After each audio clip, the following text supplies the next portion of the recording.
My name is Olivia, and I was 29 years old when my wedding day nearly collapsed before my eyes. Imagine preparing for the moment every daughter dreams of walking down the aisle on her father's arm, only to have that dream ripped away. My father, Robert, had promised me for months that he would give me away. He had agreed with emotion in his voice. But weeks before the wedding, my older sister, Sabrina, announced a grand party, scheduled on the exact same day as my ceremony. It was no accident. She wanted him to choose between us, and he did. He chose her. That betrayal shattered something inside me. It was not simply about the wedding. It was about years of favoritism, about years of believing that if I tried hard enough, maybe one day I would matter to him the way she did.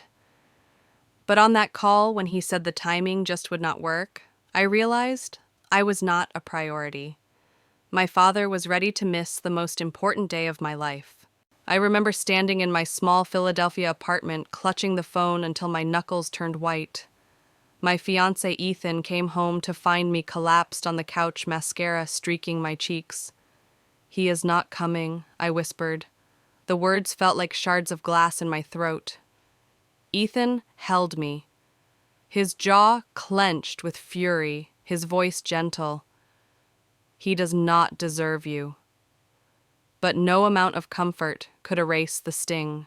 That night I lay awake thinking about every sacrifice I had made to earn my father's love. Every time I worked harder, studied, longer, achieved more, yet it never seemed enough. Sabrina only had to snap her fingers, and he would appear. I thought of my mother gone too soon, who would have fought to protect me from this cruelty. Without her, the scales were always tipped. It was then that I faced the darkest thought: should I postpone the wedding? Should I bend my joy around Sabrina's games just to keep the illusion of a father's blessing? Ethan suggested it kindly, but the defiance rose in me like fire. No. If I changed my plans, Sabrina would win again. This was my day, our day, and I would not surrender it to her manipulation. The question that haunted me was simple: if not my father, then who? Who would walk me down that aisle, steady my trembling hands, and remind me that I was worthy of being loved and celebrated? At that moment, I had no answer, only a hollow ache. But let me tell you this: sometimes the people who are meant to stand beside you are not the ones who share your blood. Sometimes family is chosen, and I was about to learn that lesson in the most unforgettable way. That was the beginning of my story, the moment where everything cracked open. And before I continue, I want to ask you something. If you were in my place, what would you do? Would you cancel the wedding, or would you stand tall and move forward? The answer, my friends, would change everything. When I think back to my childhood, I can still picture the little white house in Allentown with the picket fence and the garden that bloomed every spring. From the outside, we looked like a postcard family. My mother knelt in the soil, her hands covered in dirt, yet her face glowing with pride as the tulips pushed through. My father, Robert, would steady my bike as I wobbled down the sidewalk, his laughter filling the air when I nearly toppled over. Those were the memories. I clung to the ones that convinced me that love and loyalty were real. As a girl, I idolized him. He was tall, broad-shouldered, with salt and pepper hair that made him look distinguished. He wore crisp suits for his job as a financial advisor, and in my eyes he could have been a movie star. But what mattered most was the way he leaned across the breakfast table, asking about my day. He told me I had the brightest mind, that I would change the world one day. I believed him with all my heart. Those mornings set the rhythm of my life. School projects were never just homework. They were chances to show him what I could do. He stayed up late with me, gluing papier-mâché volcanoes, sketching maps for history, applauding when I brought home straight A's. He taped my report cards to the refrigerator as though they were medals of honor. Afterward, he would take me for ice cream, proud as any father could be. My mother, Eleanor, was softer, but just as vital. She was a nurse at the local hospital, always putting us before herself. When she baked cookies, the whole neighborhood came running.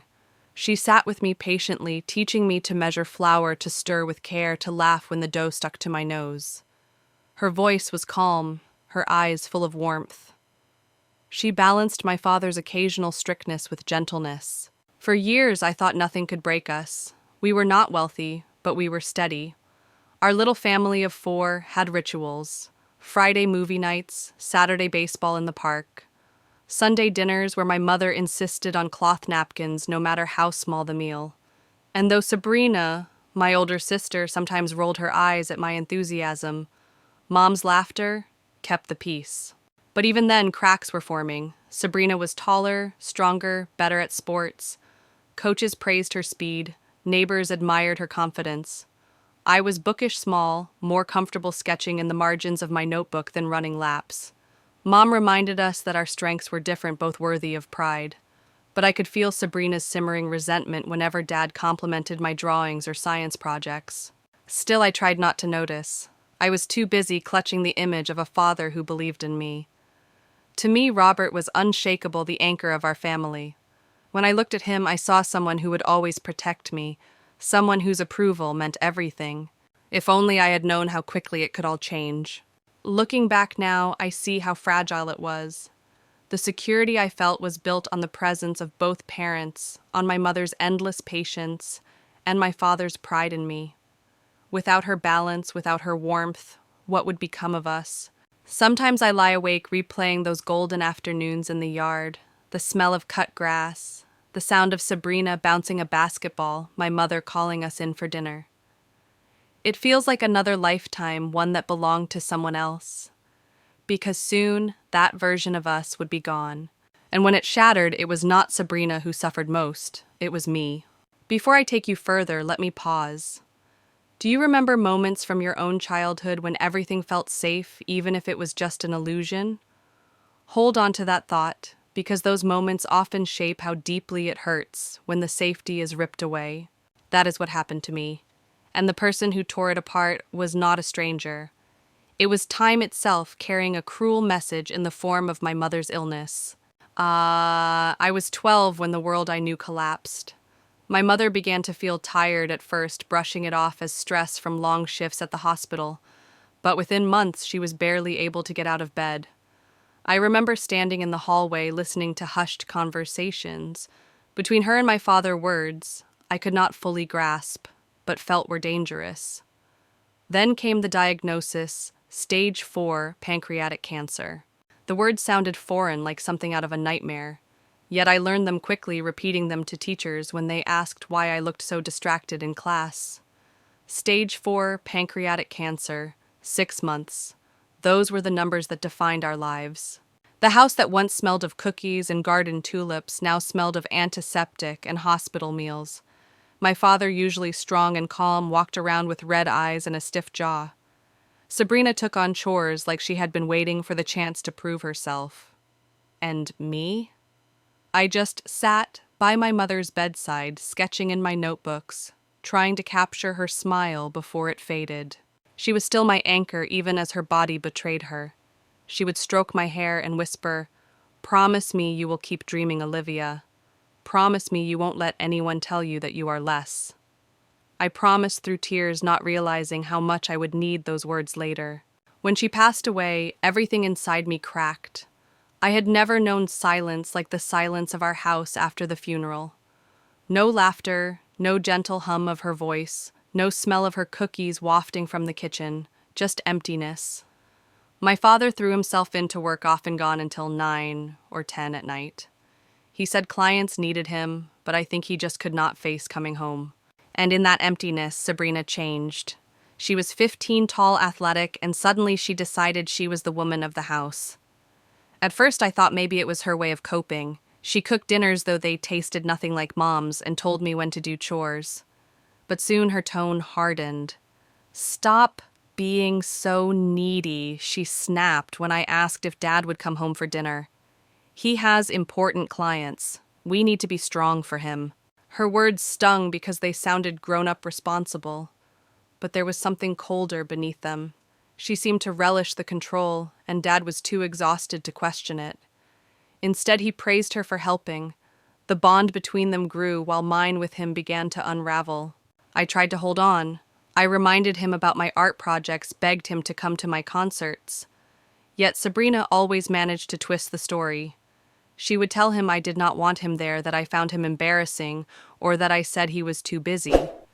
He believed her more often than he believed me. Each lie she planted was like a wedge, driving us further apart. By the time I reached high school, the damage was done. My father saw me as distant, ungrateful, even rebellious, though in reality I buried myself in my studies and drawings, desperate to escape the grief that suffocated our home. The betrayal that cut deepest came during my junior year. I'd been nominated for a prestigious art scholarship. I reminded my father for weeks, counting down the days. I wanted nothing more than to see him in the audience smiling at me like he used to. The night before the ceremony, I overheard Sabrina on the phone with him. Olivia told me she does not want to make a big deal about it. She said having you there would make her nervous. Maybe just send a card. The next evening, I sat alone on the stage, my name called, my award handed to me, while I scanned the crowd of proud parents and found no familiar face. A text buzzed on my phone afterward. "Congratulations, I am proud of you. Important client dinner." My chest ached so badly I could hardly breathe. Later, I discovered through his assistant that Sabrina had called his office to reschedule his evening, ensuring he would not be there. When I confronted her, she only shrugged. "You always want all the attention. It's pathetic." That was the moment I stopped trying. I realized I could never win in a house where my sister pulled the strings and my father refused to see the truth. Looking back, I think of those 6 months when my mother was slipping away. That was the last time our family was still whole. After she died, everything became survival. And Sabrina, instead of being my sister, became my rival, my judge, my jailer. It was the beginning of a long road of betrayal, one that would lead all the way to my wedding day, where the past and present collided in a way I never expected. Sometimes grief does not only take the person you love. Sometimes it reshapes the people left behind until you do not recognize them anymore. That was the cruelest lesson of my childhood. After my mother's death, the house that had once felt warm became a battlefield. My father buried himself in his career, often leaving before sunrise and returning close to midnight. His absence created a vacuum, and Sabrina filled it with authority she had no right to wield. At 15, she declared herself the woman of the house, and for some reason, my father let her. At first, I thought she was just trying to help. She cooked meals, burnt meatloaf, soggy pasta, and pretended they were signs of maturity. But soon, she was barking orders like a drill sergeant. She decided what we ate, how chores were divided, and even when I could use the phone. "Dad is dealing with enough without your whining," she scolded if I asked why he was never home. "He trusts me to keep things together. You should thank me."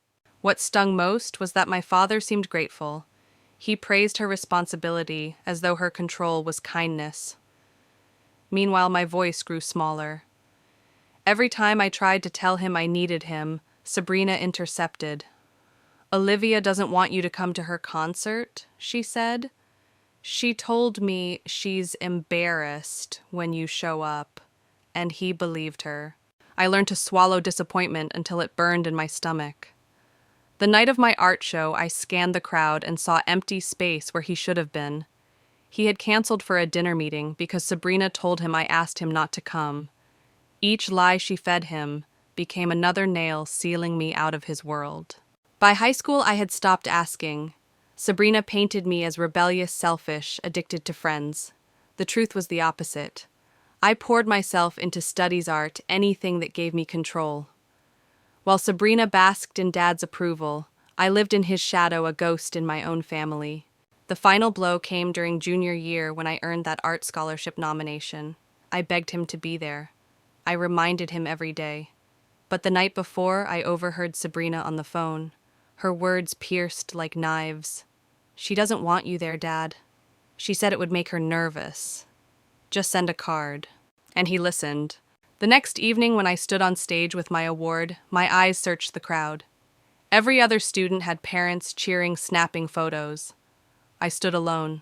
My phone buzzed with a text. "Congratulations, I'm proud of you. Important client dinner." My vision blurred with tears. I refused to let fall in front of strangers. Later, I found out Sabrina had called his office, rescheduled his evening, and ensured he would not attend. When I confronted her, she smirked. "You're pathetic. You always want the spotlight." That night, something inside me broke. I realized that as long as Sabrina controlled the narrative, I would never have a father. He might have been alive sitting in his office, but to me, he was gone. By the time I turned 18, I was desperate to escape. I applied to colleges across the state, eager to put hundreds of miles between me and their twisted bond. The University of Pittsburgh offered me a partial scholarship. When the acceptance letter arrived, I packed as quickly as I could. Leaving felt like tearing off shackles. Yet part of me still longed for my father to chase after me to prove Sabrina's lies wrong. He never did. He wished me luck, reminded me to study hard, and went back to work. At college, I finally tasted freedom. I decorated my dorm room with my own sketches, stayed up late with friends, and began building a life where my voice mattered. But even in that new world, the old wounds followed. Holidays meant returning to a house where Sabrina smirked across the table, and my father spoke to me with distant politeness. It was like being a guest in my own family. I used to stare at the family photos on the walls, Mom smiling, Dad's arm around both of us, and wonder how those people had disappeared. Where had the father gone who told me I would change the world? The truth was harsh, he was still there. He just chose to believe Sabrina instead of me. And that choice, repeated again and again, became the foundation of our family. A foundation built on lies. Looking back, I know this is where the pattern began. Sabrina took control. My father let her, and I learned that no matter how hard I tried, I would always be the outsider. But one day I would discover a way to build my own life, one free from their chains. That discovery began when I left for college, and when someone new entered my world, who would finally show me what love really meant. College was my escape route, and I clung to it like a lifeline. When I moved into my dorm at the University of Pittsburgh, I felt like I was breathing fresh air for the first time in years. No Sabrina lurking in the hallway with cutting remarks. No father too busy or too blind to see me. Just me, my books, my pencils, and a chance to start over. At first, I buried myself in classes, determined to prove that my scholarship was deserved. I spent hours in the library sketching between lectures, writing essays until midnight. It was exhausting, but it was freedom. On campus, I wasn't Robert's second daughter or Sabrina's little sister. I was Olivia, the quiet girl with big dreams and a notebook always tucked under her arm. It was in an English literature class that everything changed. I had been absent-mindedly taking notes during a lecture on Shakespeare when a tall guy with kind eyes leaned over. "Hey, could I borrow your notes? I was out with the flu last week." His voice was warm, his smile disarming. His name was Ethan. What began as a quick exchange turned into coffee at a campus cafe. That coffee turned into a 3-hour conversation about books, art, and what it meant to feel invisible in your own family. For the first time in years, someone actually listened to me. Not just nodding politely, not waiting for their turn to talk, but really listened. Ethan had a steadiness about him, a quiet logic that balanced my restless creativity. He was studying engineering, fascinated by bridges and structures while I dreamed about campaigns and art projects. Somehow we fit. Within a month, we were inseparable. Meeting his family was like stepping into another universe. His mother, Laura, was a kindergarten teacher with an endless supply of warmth. She hugged me the first time we met, as if I had always been part of their circle. His father, Henry, was a civil engineer with a dry sense of humor, the kind of man who made you feel safe even when he was teasing you. And his younger brother, Noah, treated me like a sister from day one. Their home was filled with noise and love. Dinner conversations tumbled over one another, laughter spilled into the kitchen, and no one was ever left out.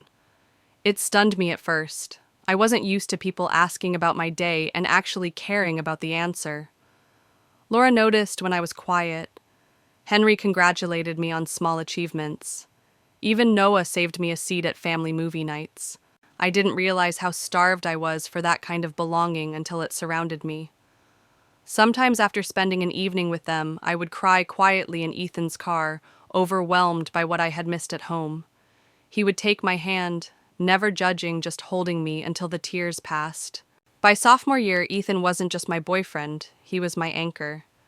He celebrated my wins, comforted me during holidays when I returned from Allentown with fresh wounds from Sabrina's jabs and my father's distance. He reminded me that I wasn't defined by their neglect. I was building something new. After graduation, Ethan and I moved to Philadelphia together. I landed a job at a marketing firm, quickly proving myself in a fast-paced world of campaigns and deadlines. Ethan joined an engineering consultancy, and we rented a small apartment that became our sanctuary. We decorated it with my sketches and his blueprints, building a life brick by brick. The calls with my father continued, though they were shallow. Once a month I dialed his number and we spoke about the weather, about work. Never about the past. Sabrina was still there, still his pride. She worked in real estate and loved to remind me that she took care of Dad while I lived hours away. Her voice dripped with superiority each time we spoke. But I didn't let it break me anymore. I had Ethan. I had Laura and Henry. I had a family that chose me without question. Still, the longing never fully went away. Deep down, I still hoped my father might look at me and see the daughter he once believed would change the world. That longing, that fragile hope would follow me all the way to the day Ethan dropped to one knee with a velvet box in his hand. Looking back, I realized something powerful. Sometimes the family that saves you isn't the one you're born into, it's the one you find along the way. And meeting Ethan was the beginning of building that new family. The story of how he asked me to be his wife and how my father reacted was the next turning point. It would reveal just how deep Sabrina's jealousy ran and just how much I was still willing to hope for my father's love. Ethan proposed on our 5th anniversary, and it was everything I had once imagined a proposal should be. He recreated our earliest dates with a tenderness that nearly broke me. Breakfast at the small cafe where we studied together. An afternoon wandering through the art museum. I adored his hand warm in mine. Dinner at the Italian restaurant where we had celebrated my graduation. Each step was deliberate, each memory carefully chosen. When dessert came, a small velvet box rested beside my plate of tiramisu. Ethan reached across the table, his voice steady, but his eyes shimmering. Olivia, these past 5 years have been the best of my life. Your kindness, your creativity, your strength. They amaze me every day. I want to spend the rest of my life with you. Will you marry me? The sapphire ring he placed in my hand was vintage, surrounded by tiny diamonds. He told me he had chosen it because it reminded him of my artistic spirit, unique, not conventional. My heart swelled, and I said yes through tears that tasted like joy. That night, for the first time in years, I felt like the world was whole again. But the next morning, reality returned. I called my father, my voice trembling with excitement as I shared the news. His response was flat. "Well, congratulations," he said, as though I had just completed a minor project at work. He asked about a date, told me to let him know so he could check his calendar.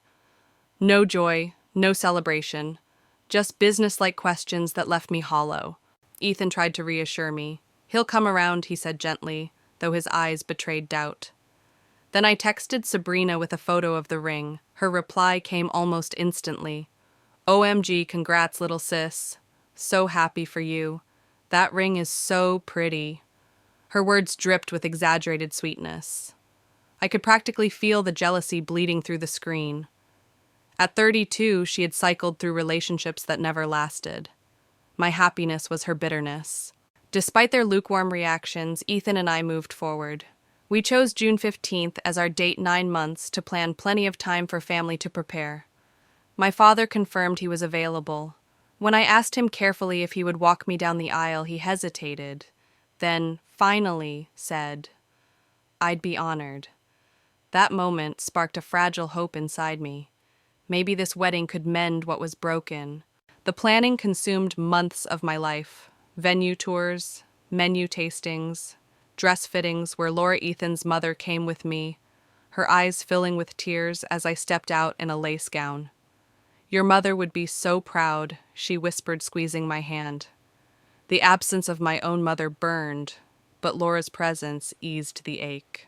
I also grew closer to Jack Ethan's uncle. He was a retired professor, silver-haired, gentle-eyed, and endlessly thoughtful. He asked about my work, remembered details no one else did, praised my creativity as though it was a gift. His attention was genuine without agenda, and I cherished it. Meanwhile, Sabrina's shadow crept in.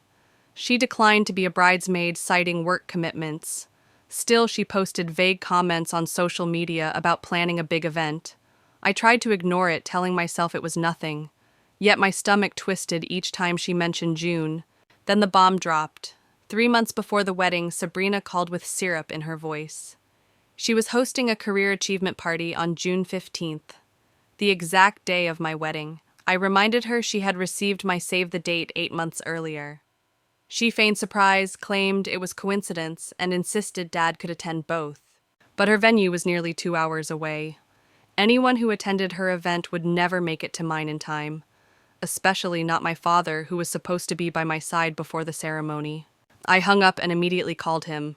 "Did you know Sabrina scheduled her party on my wedding day?" I demanded. "Yes," he replied casually. "It's unfortunate timing, but these events are hard to reschedule. It's a big deal for her. And what about walking me down the aisle?" My voice broke. "I'll try to make both," he said. "Don't make this bigger than it is." But as the weeks passed, his tone shifted. He asked if we could push the ceremony back an hour. Wondered aloud if I really needed him for photos. I heard it in his voice, hesitation retreat.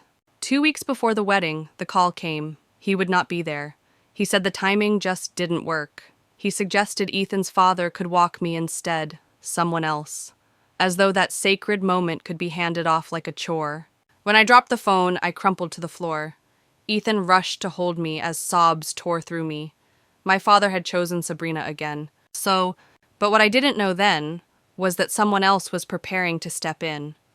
Someone who understood rejection, who believed I deserved to be celebrated. And that choice, his choice, would change everything about my wedding day. When Sabrina announced her career achievement party, I knew it wasn't an accident. It was calculated. Every detail screamed sabotage. She had received my save-the-date card 8 months earlier, but suddenly she wanted to celebrate on the very same day, June 15th. Her voice on the phone was sugary, but I could hear the smirk beneath it. "It's just a coincidence, Olivia. Dad can attend both. My event starts at 11 in the morning. Yours is at 4. Perfect timing, right?"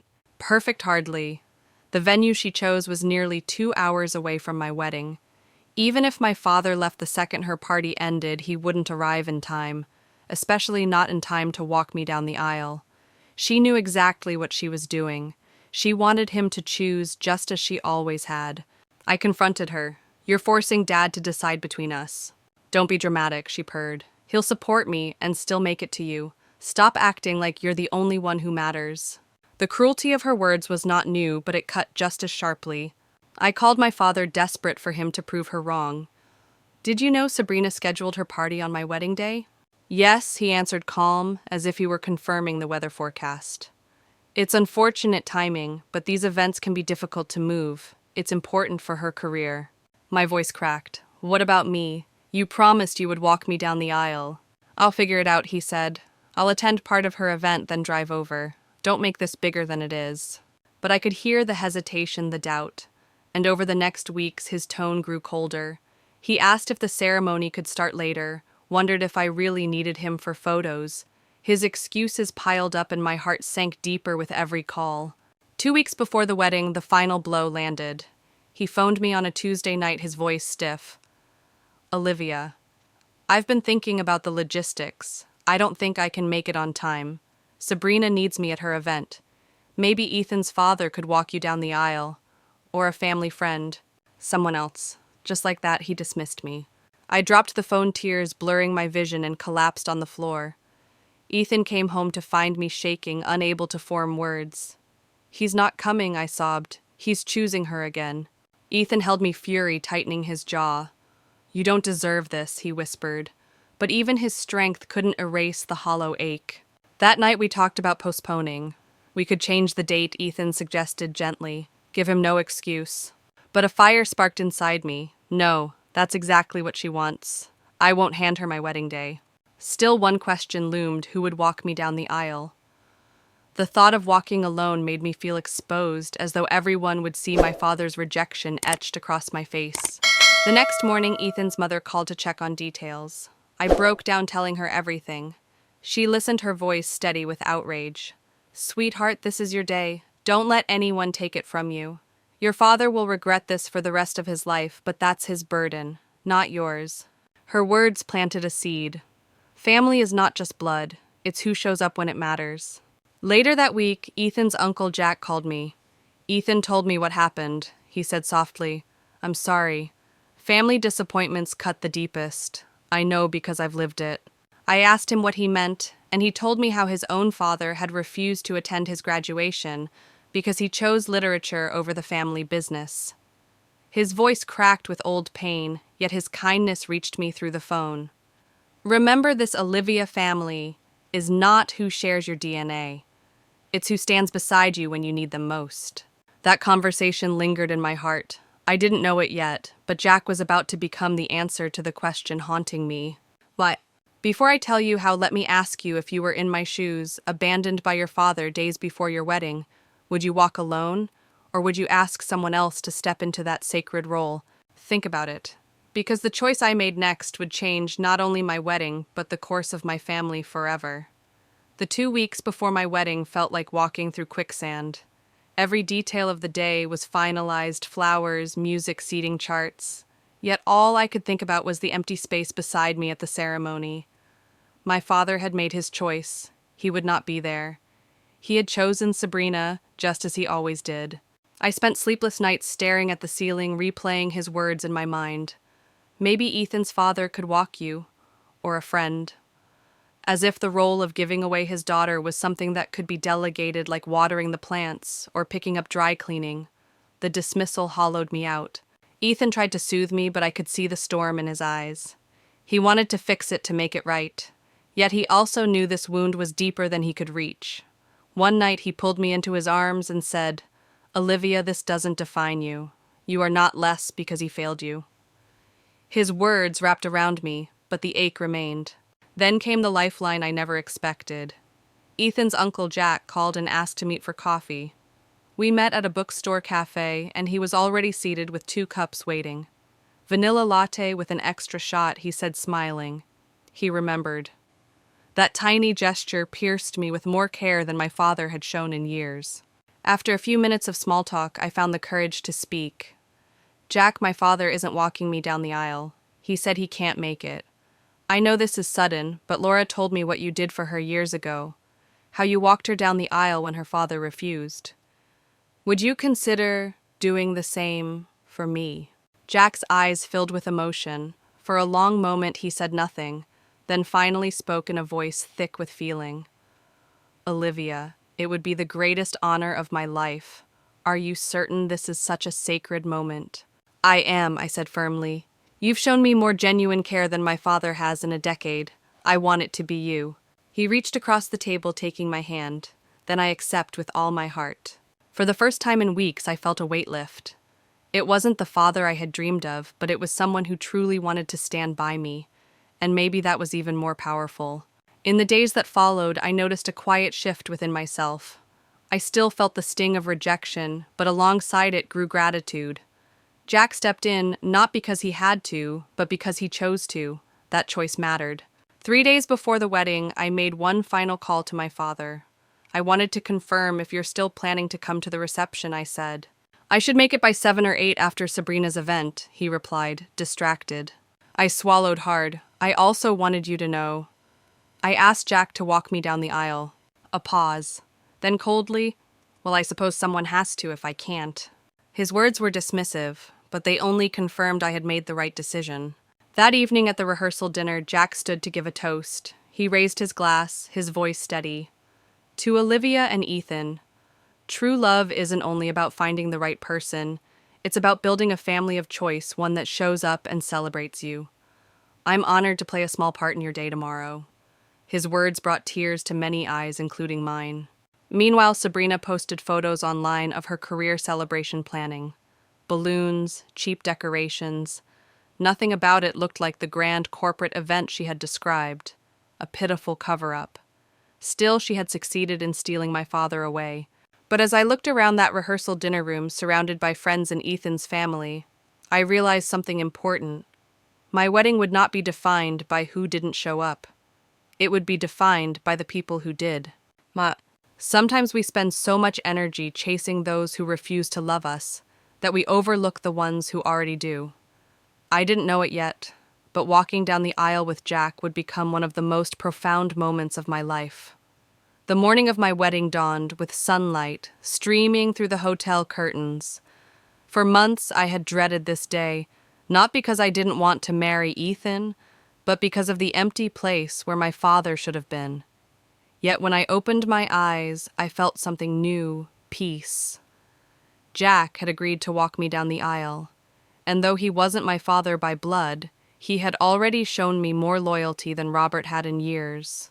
My bridesmaids bustled around the suite with coffee and pastries, their laughter filling the air. A hairstylist pinned curls into elegant updos. A makeup artist brushed foundation across glowing skin.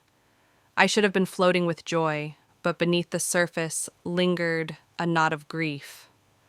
That grief tightened when my phone buzzed with a text from my father. Good luck today. Sabrina's event starts at 11. If it wraps up early, I might make it to the reception by 7 or 8. Save me some cake. No congratulations. No, I love you. Just another reminder of where I fell on his list of priorities. I handed the phone to my bridesmaid Zoe, who read it and shook her head. He's unbelievable. Don't let him steal this day from you. Around noon, a knock came at the door. When my friend Sophia opened it, Jack stood there in a tuxedo, holding a small gift box. I hope I'm not intruding, he said. His smile was gentle, his eyes shining with pride. I just wanted to drop something off before the ceremony. Inside the box lay a delicate vintage handkerchief embroidered with tiny blue flowers. It belonged to my mother, Jack explained softly. She carried it on her wedding day in 1930. I thought you might like to have it with you today. Something old, something blue. Tears welled instantly. Jack, it's beautiful. I'm honored. He reached into his pocket again and handed me a velvet pouch. Laura asked me to give you this. Inside was a silver bracelet with a charm of a paintbrush crossed with a pen. She remembered you telling her how much you loved art and writing. She wanted you to carry that part of yourself into marriage. I clasped the bracelet around my wrist with trembling hands. My father hadn't sent a gift. He hadn't even sent a kind word. Yet these people who owed me nothing poured their love into me freely. My heart swelled with gratitude, and for the first time in months, I felt excited to walk down that aisle. By 3:30, I was dressed in a fitted lace gown with a sweetheart neckline, my mother's pearl earrings glinting softly. My bouquet held Jack's handkerchief tucked inside. Laura peeked in her eyes, brimming with tears. You're stunning, she whispered. Jack is waiting in the lobby, whenever you're ready. 10 minutes before 4, I stood in the small anteroom near the garden terrace. Through the glass doors, I could see rows of white chairs, guests turning expectantly, the string quartet playing softly. Jack offered his arm, his voice low. Ready? I nodded, too choked with emotion to speak. As the first notes of canon in D rose, the doors opened. Together we stepped forward. The world seemed to blur. My vision filled with flowers and faces, but all I saw was Ethan at the altar, his eyes shining with love. The ache of my father's absence was still there, but it no longer controlled me. Gratitude pushed out the sorrow. Jack's arm was steady, his presence grounding. With each step, I realized something profound. Family is not just who shares your blood. Family is who shows up when it matters most. When we reached the arch, Jack kissed my cheek and placed my hand into Ethan's. His voice cracked as he whispered, "It's your time now." Before I tell you what happened during the ceremony and reception, let me leave you with this thought. Imagine walking toward the person you love, knowing the one who was supposed to stand beside you abandoned you, but someone else chose to step up. How would that moment change you? That question would follow me long after the wedding ended, shaping how I defined family for the rest of my life. The ceremony unfolded like a dream, one I hadn't dared to believe could still be beautiful after all the chaos. Jack guided me down the aisle with quiet dignity, And though my heart still ached with the absence of my father, I felt lifted by the love surrounding me. The sunlight fell through the terrace trees, illuminating the lace of my gown, and the music swelled as Ethan's face came into view. His eyes glistened, and I knew in that moment that everything we had endured was worth it. When we reached the altar, Jack pressed my hand into Ethan's. His voice was low trembling. "She's yours to cherish, and she deserves nothing less." Then he kissed my cheek and stepped aside. I will never forget the pride in his eyes, pride I had longed to see in my father's for years. The ceremony itself was simple but powerful. Ethan and I had written our own vows, each word carved from truth and devotion. "I promise to support your dreams," he said, his voice thick with emotion. "To communicate honestly, to choose you every day." My hand shook as I slipped the ring onto his finger, tears slipping down my cheeks. When the officiant declared us husband and wife, the applause rose like a wave. Friends and Ethan's family cheered their joy, wrapping around us like a blanket. I felt a release, as though all the years of rejection and manipulation had built up to this single moment of defiance. My father might not have been there, but I was not alone. The cocktail hour flowed into the reception, a whirlwind of toasts, music, and dancing. Laura embraced me with tears in her eyes, whispering, "Your mother would be so proud." Henry clinked his glass and welcomed me into the family with a heartfelt speech. And then Jack stood once more, raising his glass high. To Olivia and Ethan he began, "Love is not only about finding the right partner. It is about building a family through choice, through loyalty, through showing up. I have watched your love blossom, and I know it will endure. Being part of your day has been the greatest honor of my life." His words brought the room to tears. For the first time in years, I felt fully seen. We danced, we laughed, we celebrated. For hours, I almost forgot about Sabrina's so-called party or my father's absence.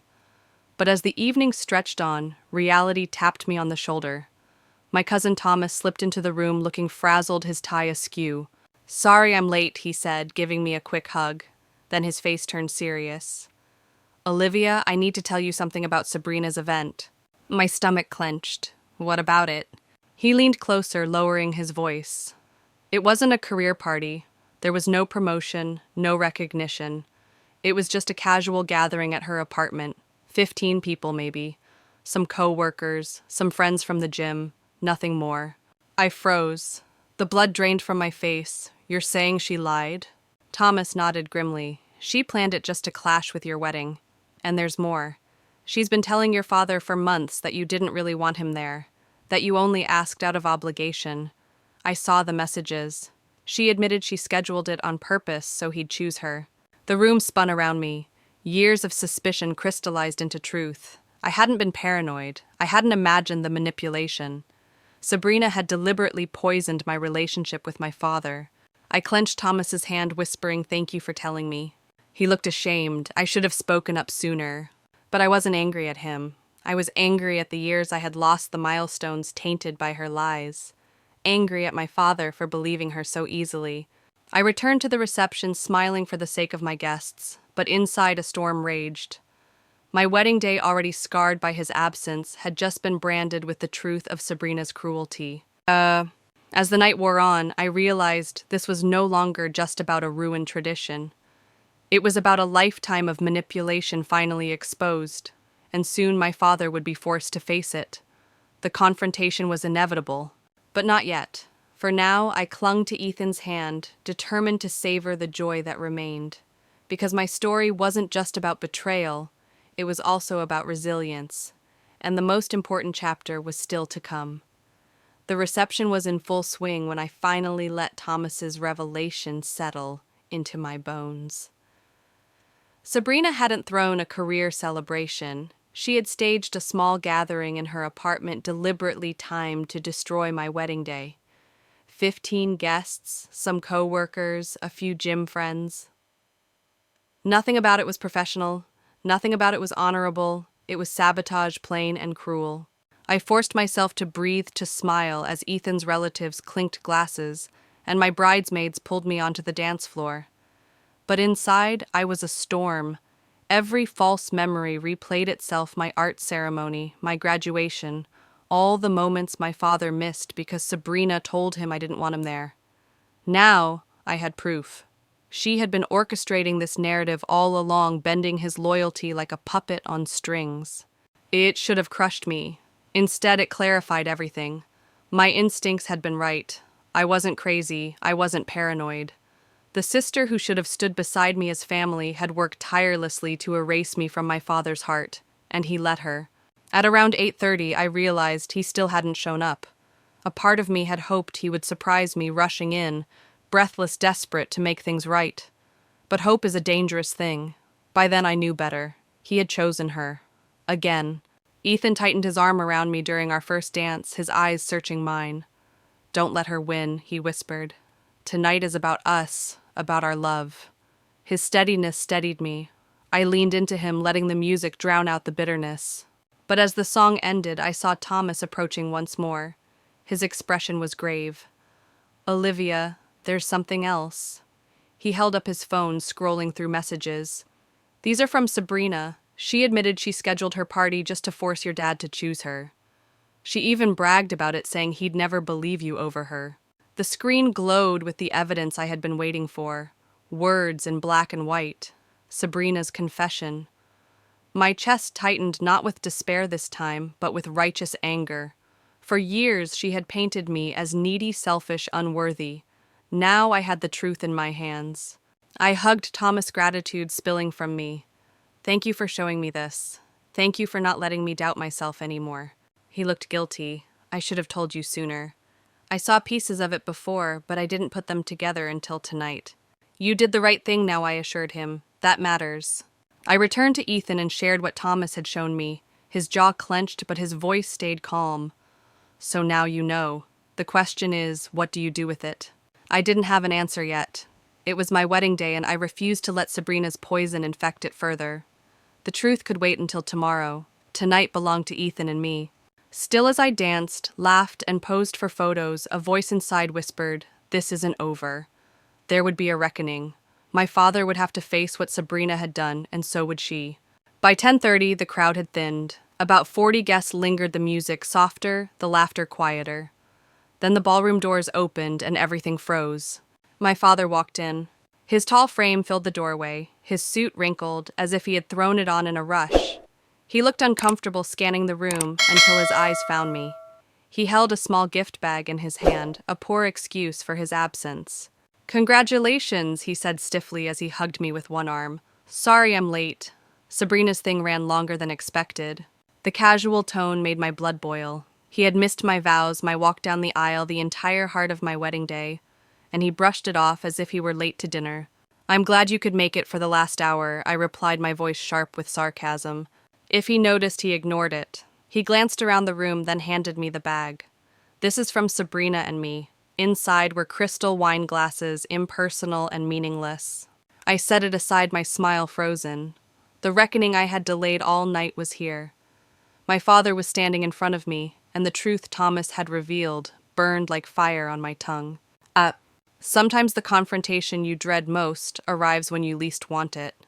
My father's late appearance was about to ignite a scene no one in that ballroom would forget. And for the first time in my life, I was ready to stop swallowing the pain and finally speak the truth. The room felt smaller the moment my father arrived. He stood stiffly at the bar, a glass of scotch in his hand, as if this were an ordinary social event. The weight of years pressed on my chest, but I refused to shrink. I walked up to him, Ethan close behind my cousin Thomas, hovering nearby with concern etched on his face. "So my father said after a sip of his drink, who walked you down the aisle." His tone was casual, almost dismissive, as though he were asking who replaced him in a pickup game. "Jack Harris," I replied evenly. "Ethan's uncle." His brows drew together, his voice laced with incredulity. "That older gentleman in the tuxedo? You had a stranger do it." The word stranger hit me like a slap. My jaw tightened. "He's not a stranger. Jack has shown me more love and respect in a few years than you have in the last decade." His face flushed. "That's not fair, Olivia. I've always supported you." "Supported me." My voice rose raw with years of swallowed hurt. You missed my scholarship ceremony because Sabrina told you I didn't want you there. You forgot my graduation until Ethan's parents reminded you. And now you missed my wedding ceremony for a party that wasn't even real. He blinked, confusion breaking through his irritation. What do you mean not real? Sabrina told me it was her broker promotion. The firm was sponsoring it. That was Thomas's cue. He stepped forward, his voice steady. Uncle Robert, it wasn't a company event. I went. It was just a gathering at her apartment. A few friends, some co-workers, nothing professional, no promotion. She admitted she scheduled it deliberately to conflict with Olivia's wedding. My father's face drained of color. That can't be right. Thomas pulled out his phone and handed it to him. Read these. They're from Sabrina. She said herself she wanted you to choose her. She bragged that you'd never believe Olivia over her. My father scrolled his eyes, scanning the words, his hand trembling. He muttered, "This can't be true. She wouldn't." "She did," I cut in, my voice breaking. "She's been doing it for years, Dad. Manipulating you, lying about me, and you believed her every time." For a moment, silence crashed over us. Then Jack appeared at my side, calm but firm.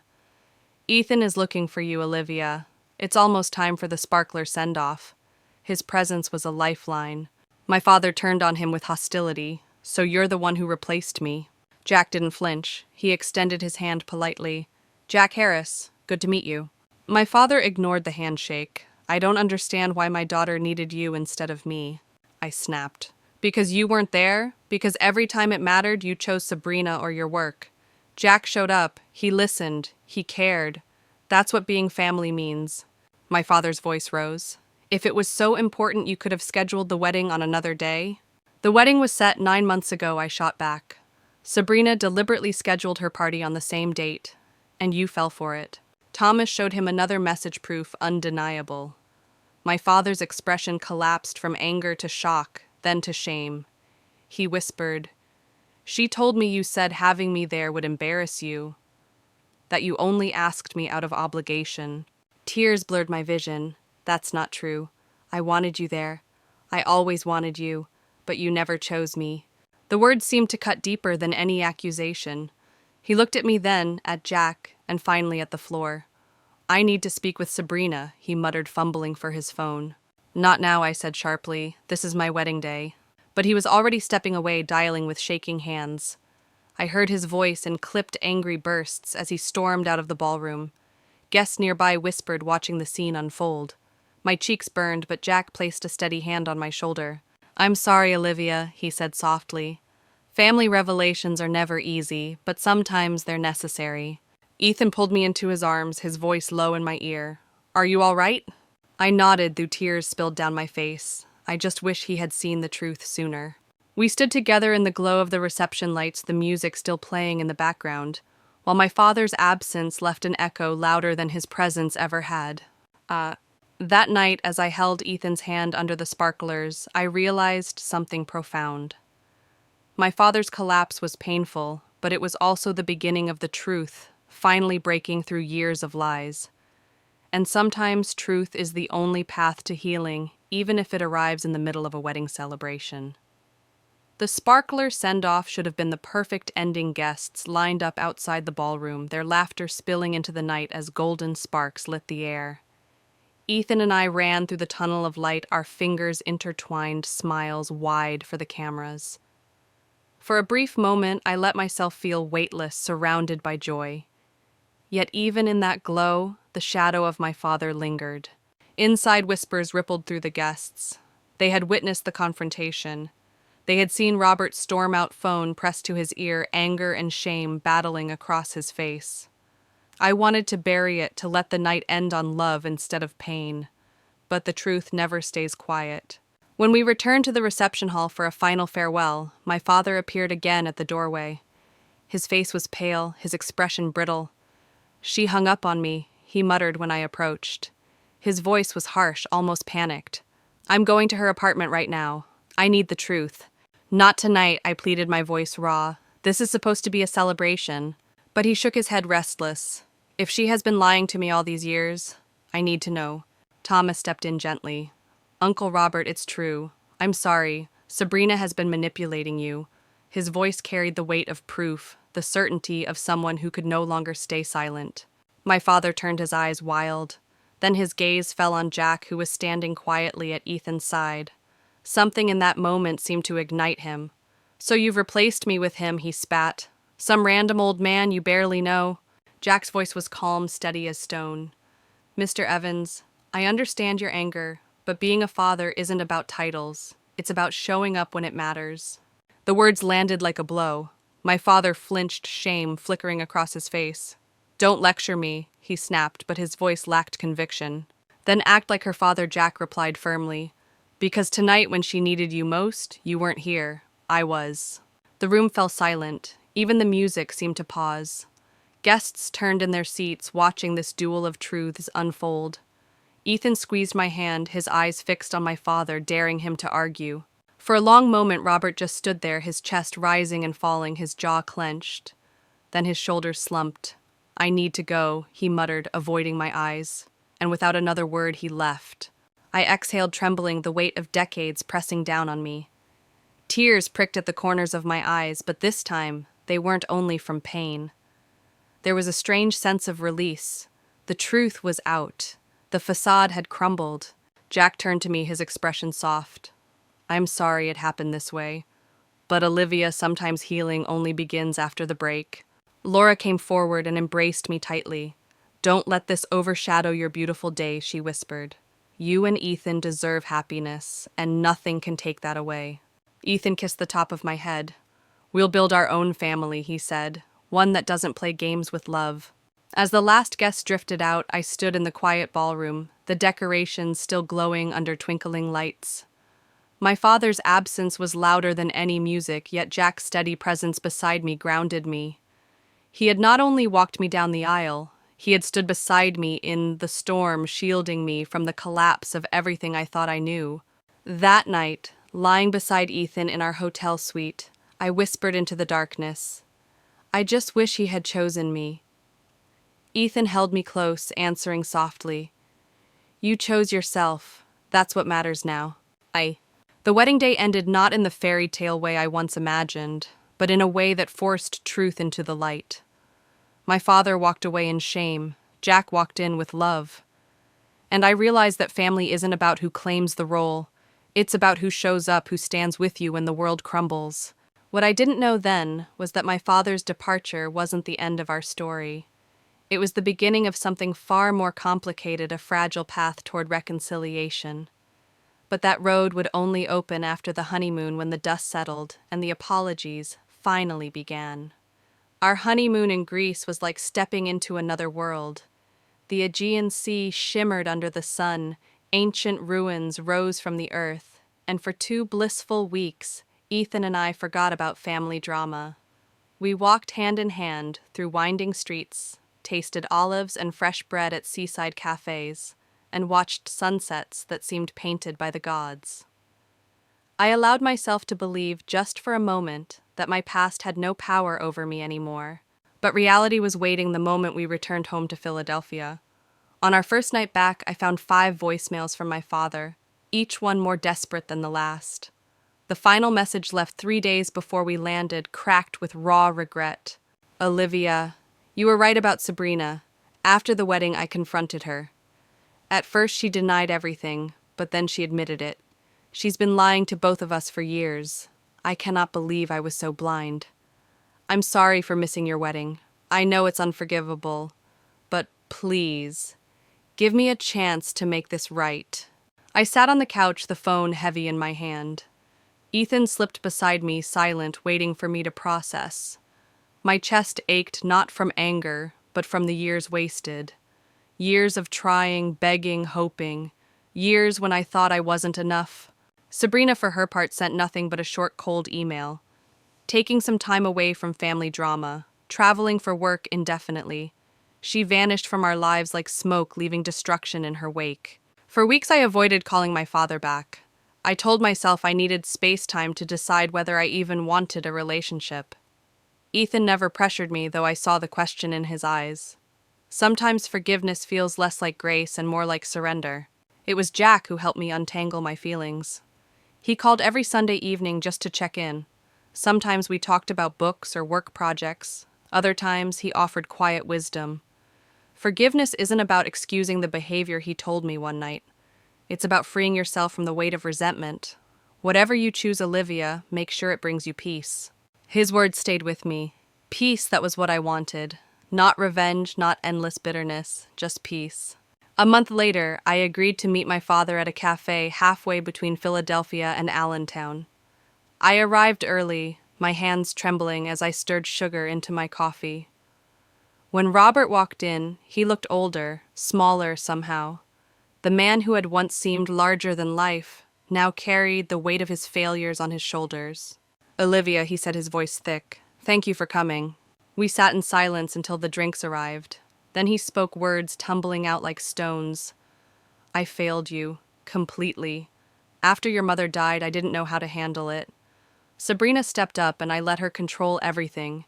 It was easier to believe her than to face my own grief. I thought you were pulling away from me, but it was her lies. And I let it happen." I stared at him, my throat tight. "I never pulled away, Dad. I wanted you there, every time. You just never came." Tears welled in his eyes. "I know, and I can't change the past. But I want to try if you'll let me. I want to know the woman you've become. I want a second chance." For a long time I said nothing. My heart warred with itself, torn between anger and longing. Finally I whispered, "This isn't something we can fix in one conversation. I need time." He nodded, accepting it. "Take all the time you need. I'll be here." We met again the following week, and then the week after. Slowly, cautiously, we began to rebuild. Phone calls turned into dinners, and eventually I introduced him properly to Ethan's family, to Jack. One night I overheard my father speaking to him in the living room. "I want to thank you," he said, his voice breaking. "Walking her down the aisle should have been my privilege, but you did it with honor. You were there when I wasn't." Jack's reply was gentle but firm. "She's remarkable because of her own strength. You should be proud of her." My father's silence in that moment said everything. He was proud. He had just forgotten how to show it. Forgiveness wasn't simple, and reconciliation wasn't instant. But for the first time in years, there was hope. And hope, I realized, was worth fighting for, even if it came later than I ever wanted. 6 months after the wedding, I found myself hosting Thanksgiving dinner in our small Philadelphia apartment. The dining table was crowded with Ethan's family, my cousin Thomas, and a few close friends. The air buzzed with warmth and the scent of roasted turkey, mashed potatoes, and pumpkin pie. For the first time in years, I felt like I belonged at the center of something whole. Sabrina had been invited, though her reply had been short and sharp. "Can't make it. No explanation, no apology."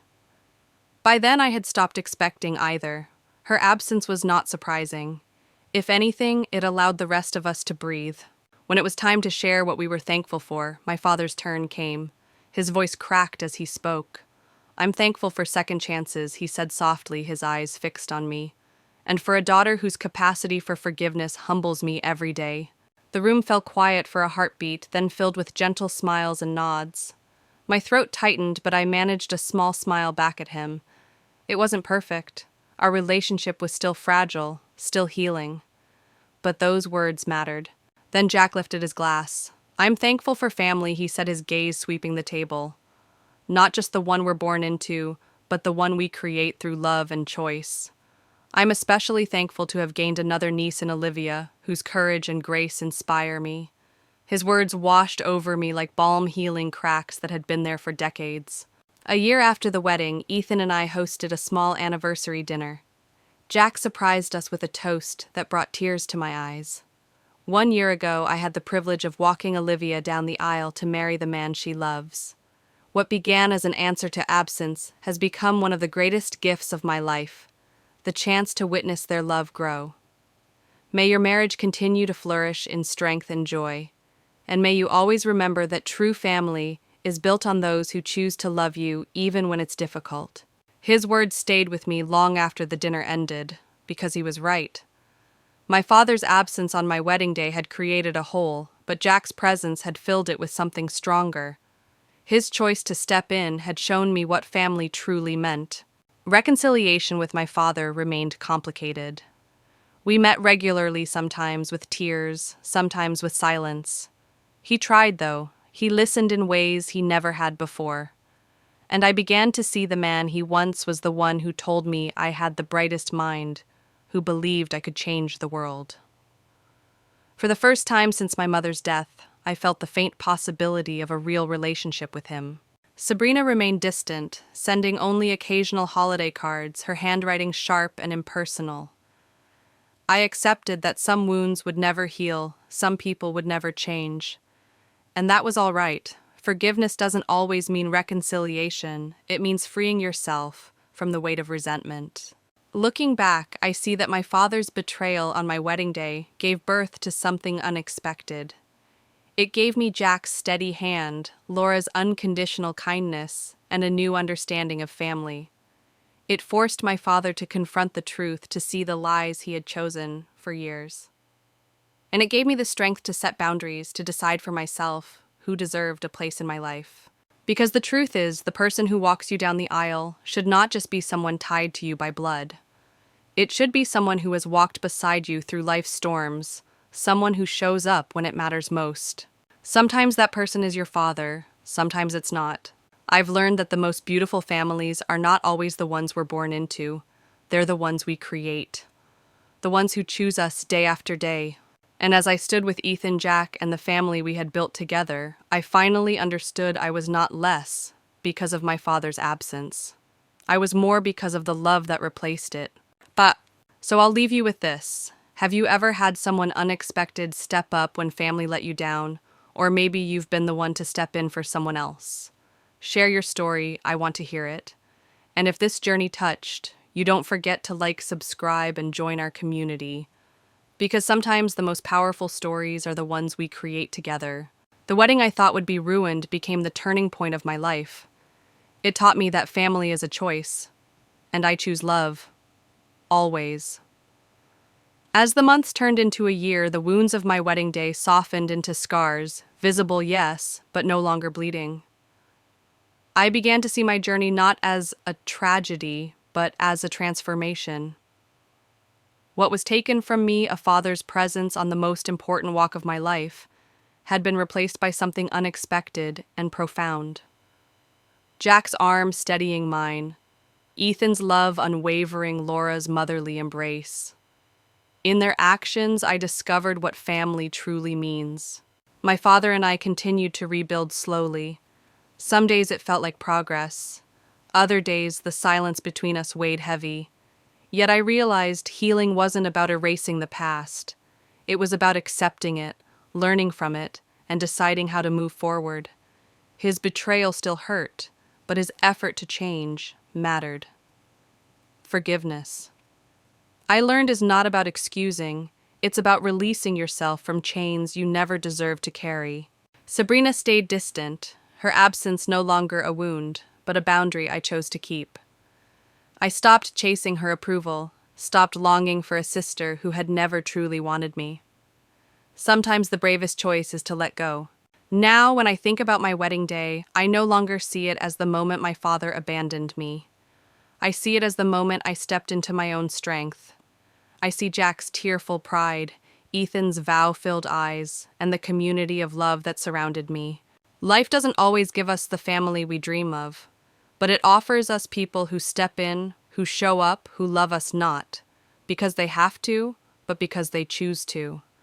And in the end, that choice is what makes family real. I am living proof that sometimes the most beautiful families are the ones we build ourselves.